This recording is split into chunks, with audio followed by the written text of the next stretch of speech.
तो दोस्तों, एक और नया दिन और मैं बलजीत परमार हाजिर हूँ एक नई कहानी, एक नया किस्सा लेकर। अ, पिछले 3-4 दिन पहले हमने एक दो स्टोरीज किया था। अंधेरी ईस्ट का होटल्स को लेके अंधेरी ईस्ट का जिक्र था, एयरपोर्ट का जिक्र था।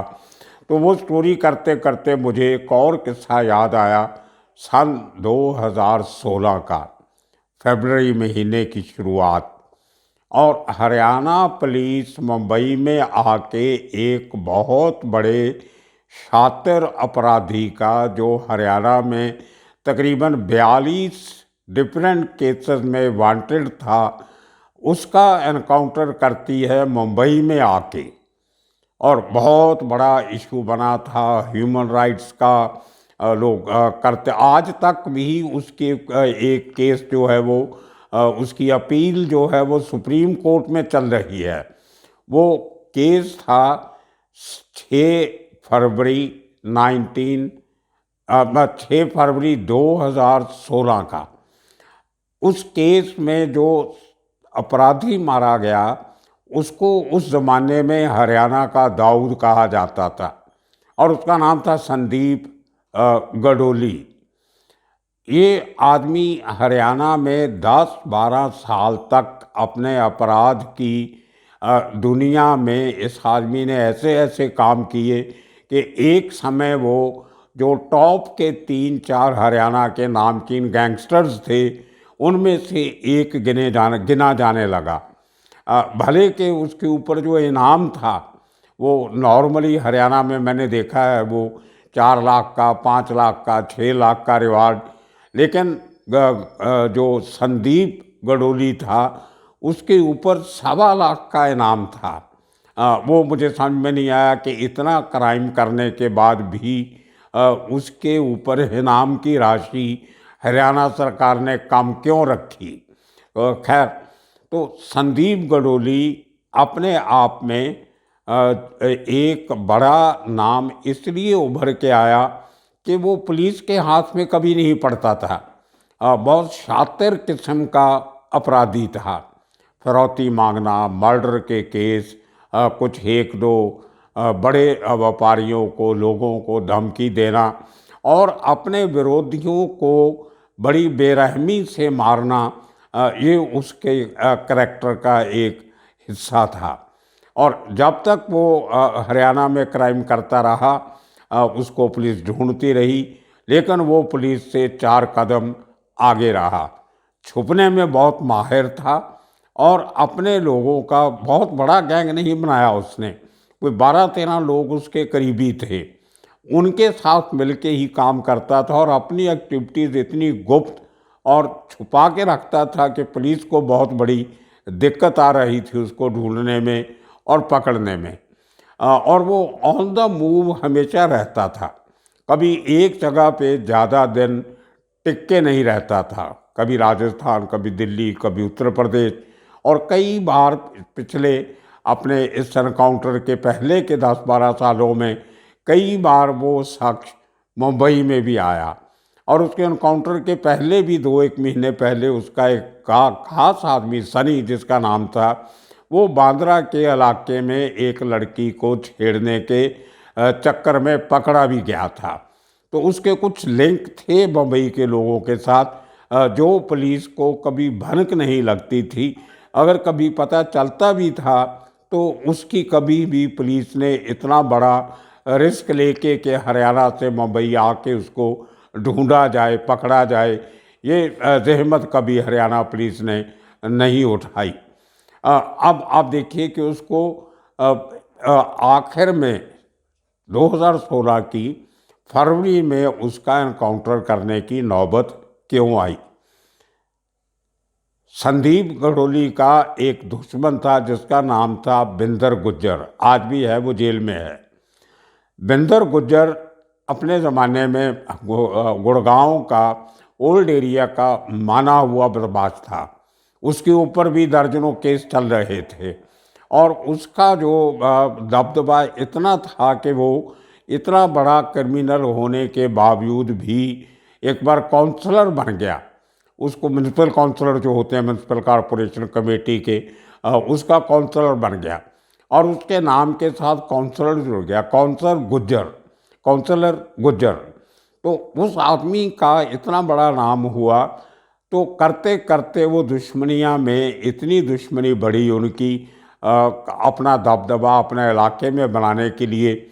वो समय था जब गुड़गांव अचानक बहुत तरक्की कर रहा था, रियल एस्टेट प्राइसेस बहुत बढ़ रही थी, प्रॉपर्टीज़ की कीमत बहुत बढ़ रही थी, और बहुत सारे लोग जैसे मुंबई में 90s में आए थे प्रॉपर्टी के चक्कर में, उसी तरह गुड़गांव में और जो एनसीआर एरिया था दिल्ली का, उसमें बहुत सारे क्राइम जो थे वो प्रॉपर्टी रिलेटेड इश्यूज़ के साथ थे। तो उसी में जो बिंदर गुज्जर था उसने बहुत सारा पैसा उस लैंड डील्स में कमाया। लेकिन एक केस में वो आदमी को जेल में जाना पड़ा। उसका एक भाई था छोटा मनोज, जो उसकी जेल में बंद होने के बाद अपने भाई की सब जो कलेक्शन थी, दूसरा था काम धंधा क्राइम का, वो सब वो देखा करता था। तो उस दुश्मनी के चलते जो संदीप गडोला था ये मनोज को ढूंढ रहा था, क्योंकि गुज्जर तक पहुंच नहीं सकता था, गुज्जर जेल में था। तो एक दिन उनको गुज्जर का खास आदमी जो उसका ड्राइवर का काम भी करता था, अशोक गुज्जर, उसको इन लोगों ने ढूंढ लिया और ढूंढ के उसको मार दिया। और ये बहुत बड़ा चैलेंज था बिंदर गुज्जर के लिए कि मेरे एक खास आदमी को इसलिए मार दिया कि मैं जेल में हूँ और उसका बदला नहीं ले सकता। जेल में बैठे हुए उस आदमी ने प्लानिंग की कि मैं अकेला इस हालत में संदीप गडोली से बदला नहीं ले सकता हूँ। तो उसने अपने पॉलिटिकल असर रसूख लगा के गुड़गांव के जो हाई लेवल पुलिस ऑफिसर थे, जिनमें उस ज़माने के एक बड़े सुर्खियों में रहने वाले आईपीएस अफसर भी थे, मैं उनका नाम नहीं लूँगा, तो उनके साथ उसने इस किस्म की प्लानिंग की कि आदमी मैं आपको ढूंढ के देता हूँ, आगे की कार्रवाई आप कीजिए, उसको जिंदा नहीं पकड़ना है, उसको आप अनकाउंटर उसका करो तो मैं उसकी पूरी खबर आपको निकाल के देता हूँ। ये अक्टूबर में 2015 में जो अशोक गुज्जर का मर्डर होता है उसके बाद ये पूरी प्लानिंग की जाती है। और उस प्लानिंग में उसने सबसे बड़ा साथ लिया अपने छोटे भाई मनोज की एक पुरानी गर्लफ्रेंड, जो पुरानी इन द सेंस कि काफ़ी समय तो उसके साथ रिलेशन में थी, लेकिन किसी वजह करके कुछ दोनों में कोई मुँह मोटापा हुआ और वो थोड़ा सा आउट ऑफ टच थे। तो मनोज ने अपनी उस लड़की गर्लफ्रेंड से जिसका नाम था दिव्या पाहूजा, उसके साथ उसने दोबारा राब्ता कायम किया। और जैसे कहते हैं हनी ट्रैप आदमी की सबसे बड़ी कमज़ोरी जराइम की दुनिया में, ये औरत को गिनते हैं, लड़की को, गर्लफ्रेंड को, उसको गिना जाता है। 90% जो क्रिमिनल मारे जाते हैं वो इसी किस्म की लड़कियों के चक्कर में मारे जाते हैं। हमने एक सीरीज़ भी की थी गर्लफ्रेंड के चक्कर में कौन कौन मारा गया। तो उसी चक्कर में फंसता हुआ नज़र आया संदीप गडोली जैसा शातिर अपराधी। तो वो आदमी दिव्या से दोबारा टच करता है और उसमें दिव्या की माँ सोनू का सहारा लेता है और उसको ये लालच दिया जाता है कि अगर हमारे इस ऑपरेशन में आप हमारा साथ देते हो तो मैं आपको एक गुड़गांव में फ्लैट लेके दूंगा। अब गुड़गांव में एक फ्लैट का मतलब 1 करोड़ के करीब। तो वो माँ बेटी दोनों उस झांसे में आ गई। झांसा इसलिए कह सकते हो कि लालच बहुत बड़ा था, एक फ्लैट का लालच, कोई सस्ता भी लेके देते तो 50 लाख का होता। तो उस चक्कर में दिव्या जो थी वो मनोज के जाल में फंस गई। उसको, मनोज को ये मालूम था कि उसको छोड़ने के बाद दिव्या कहीं ना कहीं संदीप गडोली के टच में थी, लेकिन संदीप गडोली भी उसको अपना एग्जैक्ट पता ठिकाना नहीं बताता था। लेकिन मनोज के कहने पे दिव्या ने दोबारा संदीप के साथ अपना राब्ता कायम किया और करते करते 4 तारीख को संदीप के साथ उसके 2 दोस्त थे, खास उसके जो एक अरोरा था, एक दूसरा था। ये शातिर बहुत तगड़े किस्म के शार्प शूटर किस्म के हार्ड किलर थे। वो दोस्तों के साथ वो आदमी एक गाड़ी लेके निकलता है बाई रोड हरियाणा से। तो हरियाणा के नज़दीक जो राजस्थान का सबसे पहला जो एक कस्बा पड़ता है भिवड़ी, जब भिवाड़ी उसको कुछ बोलते हैं, वहाँ पे जाके ये आदमी 4 तारीख को वहाँ पहुँचते हैं सुबह। और वो लड़की को इस तरीके से दिव्या को पाठ पढ़ाया गया था, ट्रेनिंग दी गई थी कि तुम कहीं भी डायरेक्ट फ़ोन ना पुलिस को करना है ना मनोज को करना है। तुम एक मैसेज अपने व्हाट्सएप से अपनी माँ को भेजोगी, लोकेशन का बड़े तरीके से लोकेशन बताना, और वहाँ से उसकी माँ अपने फ़ोन से वो मैसेज मनोज को भेजती थी और मनोज वो मैसेज पुलिस को देता था। तो एक पुलिस पार्टी दिव्या के कहने पे कि हम लोग कल छोड़ के हम भिवड़ी में जब भिवाड़ी में मिल रहे हैं राजस्थान में, तो हरियाणा की पुलिस उस मैसेजेस पे काम करते करते इन लोगों का पीछा करने लगती है। लेकिन कहीं ना कहीं संदीप को, क्योंकि एक जगह पे ज़्यादा रुकता नहीं था, उसको शक होता है कि कोई कहीं ना कहीं कोई गड़बड़ है।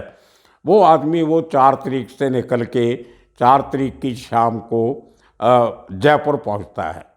और जयपुर उसने अपनी रक्षा के लिए, जैसे मैंने आगे भी 3-4 एपिसोड में जिक्र किया है कि जब एक लंबा सफ़र तय करना होता है क्रिमिनल को, तो वो पुलिस की नाकाबंदी, चेकबंदी, जहाँ जो तलाशी वगैरह गाड़ियों की होती है, उससे बचने के लिए औरतों का साथ साथ में ले लेता है। तो इसके साथ 2 दोस्त थे। अब 2 दोस्त थे, इसके साथ एक लड़की ऑलरेडी थी, दिव्या। तो इन लोगों ने जयपुर से 2 फॉरेनर लड़कियों से दोस्ती करके या पैसा देके, जिसका खुलासा पुलिस ने कभी नहीं किया आज तक। मज़ेदार बात है, मैं आगे बताऊंगा इसी कहानी में। तो 2 फॉरेनर लड़कियों को पिकअप किया जाता है, उनको अपनी गाड़ी में बैठा के उनके साथ आगे की जर्नी तय करते हैं। और वहाँ से जब पुलिस इनका पीछा करते, मैसेजेस को फॉलो करते करते जो दिव्या अपनी माँ को भेजती थी, माँ मनोज को भेजती थी, वो पुलिस को देता था।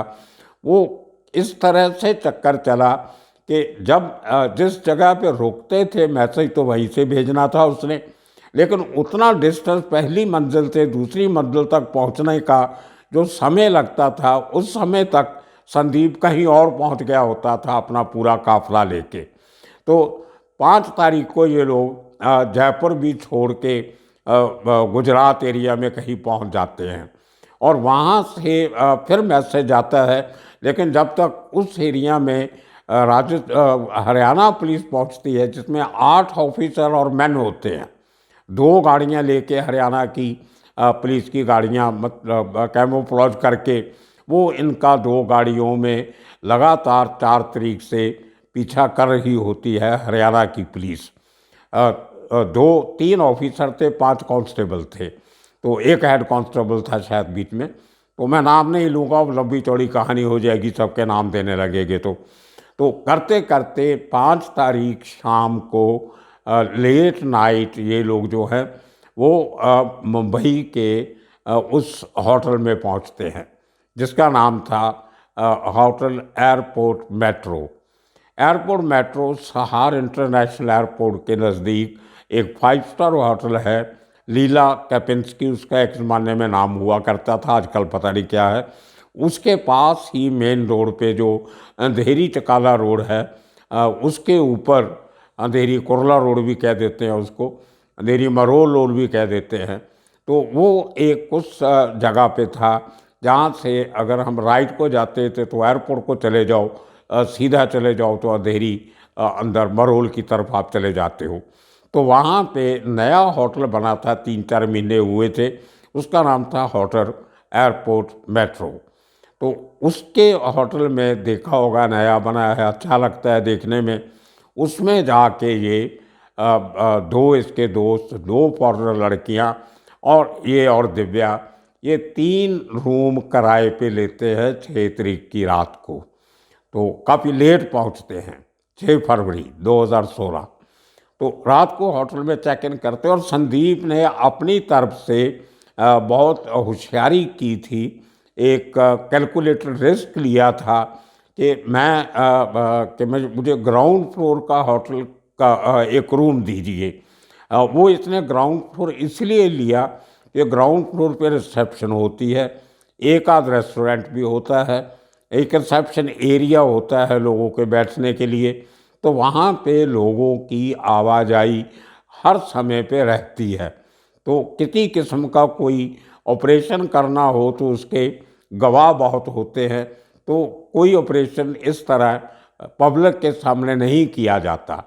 तो 6 तारीख को शाम को फिर दिव्या मैसेज भेजती है उसी रूट से, और वो जो पुलिस इनका पीछा करते करते वो ऑलरेडी मुंबई में पहुंच चुकी होती है, उसके मैसेजेस पे फॉलो करते करते।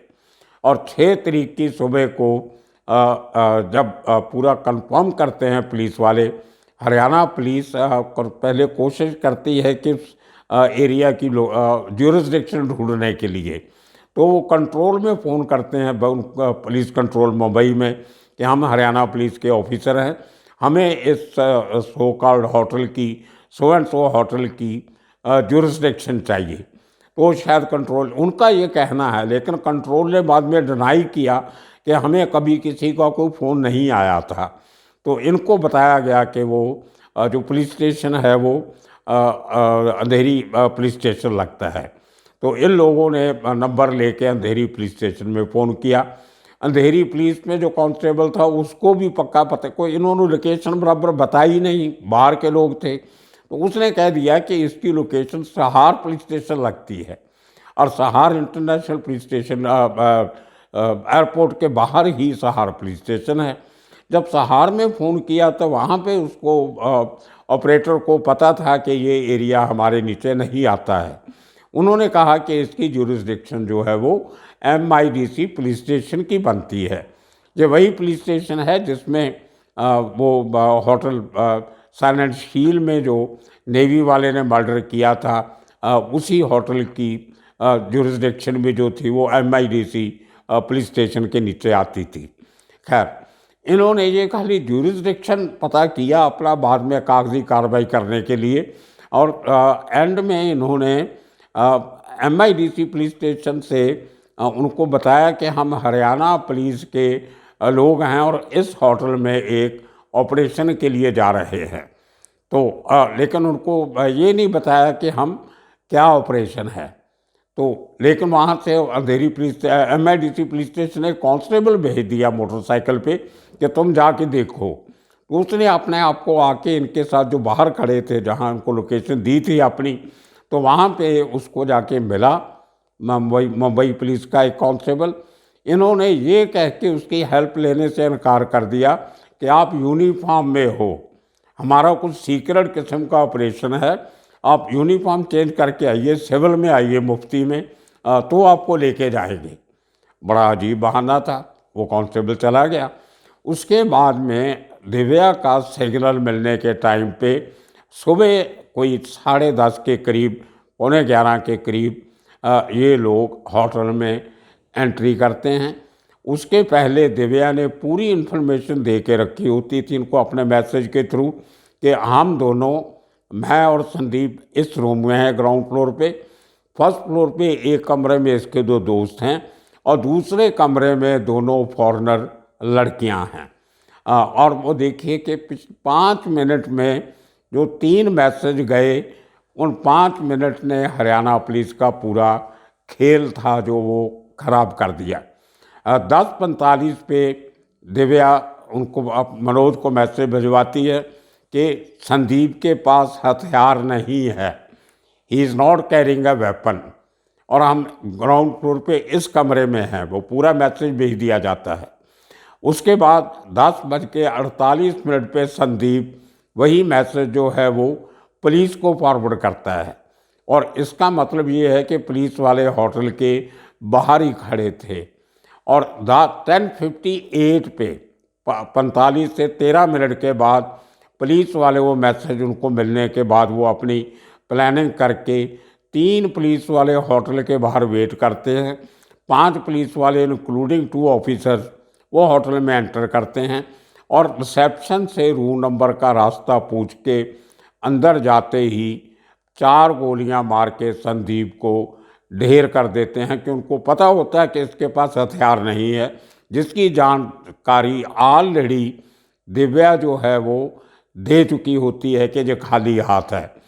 हुआ कुछ ऐसे कि वो जो हथियार थे दोनों 2-3 जो भी इनके पास थे वो इसके साथियों के पास थे ऊपर वाले कमरे में, क्योंकि संदीप को ये कभी अंदेशा नहीं था कि ग्राउंड फ्लोर पे इतनी आवाजाही वाली जगह पे मेरे ऊपर पुलिस कभी इस किस्म का इनकाउंटर कर सकती है।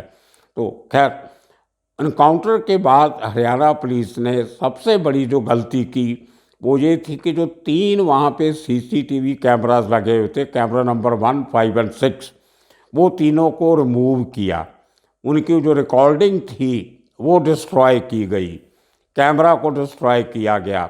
उसके बाद जो कैसेट थी, रिकॉर्डिंग थी, उसको निकाला गया, इन्होंने निकाला हरियाणा पुलिस ने, और उसकी जगह पे एक दूसरी वीडियो बना के अपने हिसाब की वो थोड़े घंटों के बाद उसमें दोबारा लगा दिया गया। तो लेकिन जब पूरी बात का फेक एनकाउंटर की बात उठी, मुंबई पुलिस ने जब फोरेंसिक साइंस लेबॉर्ट्री के थ्रू उस रिकॉर्डर के अंदर की जो मेमोरी की रिकॉर्डिंग होती है वो निकाल के देखा तो उसमें क्लियर कट था कि जैसे ही हरियाणा पुलिस ने वो दरवाज़ा खटखटाया, संदीप ने अंदर से दरवाज़ा खोला, उसके पास कोई हथियार नहीं था। उसने पुलिस को देख के दरवाज़ा बंद करने की कोशिश की, लेकिन ये पुलिस वालों ने धक्का दे के दरवाज़ा खोला और अंदर जाते ही संदीप को गोलियों से मार दिया। सामने से कोई गोली नहीं चली, जिसका कोई रिकॉर्ड नहीं है, क्योंकि उस दरवाजे के सामने एक सीसीटीवी कैमरा था, उसमें ये नज़र आया बाद में कि मरने के बाद संदीप गिरा हुआ था और हरियाणा पुलिस का एक ऑफिसर अपने पाँव से एक रिवॉल्वर जो साथ में लेके आए थे उसको नीचे रख के पाँव से उसके हाथों की तरफ कर रहा था, क्योंकि अगर हाथ से रिवॉल्वर वहाँ रखता उसके फिंगरप्रिंट आ जाने थे। तो वो उस रिवॉल्वर को या उस वेपन को पाँव से उसके पास रख रहा था। वीडियो में वो रिकॉर्डिंग हुआ। खैर ऐसी बहुत सी बातें हैं जिन्होंने हरियाणा पुलिस को घेरा। तो जब ये सब बात सामने आई तो मुंबई पुलिस ने FIR दर्ज की, जिसमें ये पूरा वाकया बयान करके हरियाणा के पुलिसमैन से इंक्वायरी शुरू की। अल्टीमेटली उनको संदीप के मर्डर केस में वो 5 के 5 लोग जो अंदर थे, जो 3 बाहर थे, उनके ऊपर केस नहीं रजिस्टर किया। वो 3 बाहर इसलिए थे कि ग्राउंड फ्लोर की खिड़की से अगर संदीप कूद के बाहर जाने की कोशिश करे तो उसको बाहर घेरा जा सके, लेकिन उसको तो मौका ही नहीं मिला बाहर जाने का। खैर तो उसके बाद जो स्टेटमेंट वहाँ पे जो पुलिस वालों ने ली, हरियाणा पुलिस ने पहले मुंबई पुलिस का काम करने के पहले, उसमें दिव्या ने अपना बयान दिया है कि मैं बाथरूम में थी और मैंने देखा कि संदीप, जैसे ही मैं बाहर निकली तो देखा कि संदीप पुलिस के ऊपर फायरिंग कर रहा था। वो लड़की जो 1 घंटे पहले मैसेज भेज रही थी पुलिस को मनोज के थ्रू कि इसके पास कोई हथियार नहीं, आप बिना डर के अंदर आ सकते हो, वही लड़की अपना दूसरा बयान रिकॉर्ड करवा रही है। और जब पुलिस ने उसकी वो जो बाद में इंक्वायरी हुई, उसका मोबाइल फ़ोन से जो रिकॉर्डिंग निकली, CDR निकली, उसको जब दिखाया तो उसने फिर सारा सच बोलना शुरू किया। उसमें ये भी एक रिकॉर्डिंग निकली जो अपनी माँ को वो टेलीफोन पे बोल रही है कि माँ ये इनका काम तो कल हो जाएगा, लेकिन तुम मनोज से बात करके रखो कि वो फ्लैट देने के अपने वादे से नहीं मुकरे। तो माँ ने भरोसा दिया कि चिंता मत करो, मेरी बात हो गई है, तुम ये काम ख़त्म करके आओ तो तुम्हें घर मिलेगा। तो इस किस्म की बहुत सारी बातें सामने आई, जिसमें से हरियाणा पुलिस का बहुत बड़ा आडंबर जो था, एक स्टेज्ड एनकाउंटर, एक फेक एनकाउंटर, उसकी कैसे तैयारी की गई, उसकी सारी जो टेक्निकल एविडेंस थी, सर्कमस्टेंशियल एविडेंस और डॉक्यूमेंट्री एविडेंस काफ़ी इकट्ठी हुई। उसके बाद 5 के 5 वो ऑफिसर और मैन को अरेस्ट किया गया, उनके ऊपर मर्डर का केस चलाया गया और आज तक वो लोग वो केस भुगत रहे हैं।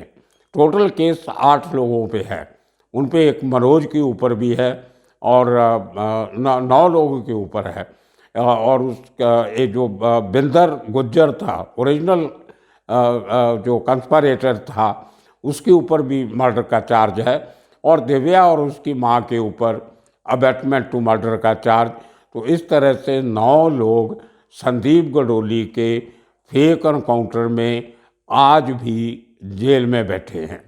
तो ये था किस्सा हरियाणा के उस छात्र अपराधी का, जिसने दिमाग तो बहुत लड़ाया था पुलिस से बचने का, लेकिन मौत उसके सामने एक दिन उसके सामने आके खड़ी हुई, और वो भी हरियाणा से इतनी दूर मुंबई में जाके।